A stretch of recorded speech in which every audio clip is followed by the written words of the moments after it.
I don't know about you, but I'm getting restless for warm weather and rising fish. So I decided to go on a quick walk in hopes to find a few rising. Heck, a dropper eat would even do. When I finally arrived at the river, I realized how badly we need rain. If the spring rains don't soon come, it's going to be a rough season for anglers, but even worse for our fish friends. So I walk until I find a fishable pool. Fish, then walk, fish, then walk. Finally, I come upon a pool of happy rising fish. Just what I was looking for. Time to ditch the dropper and tie on 2 dries.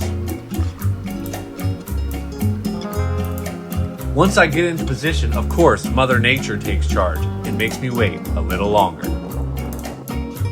So I wait and wait until they start to rise again.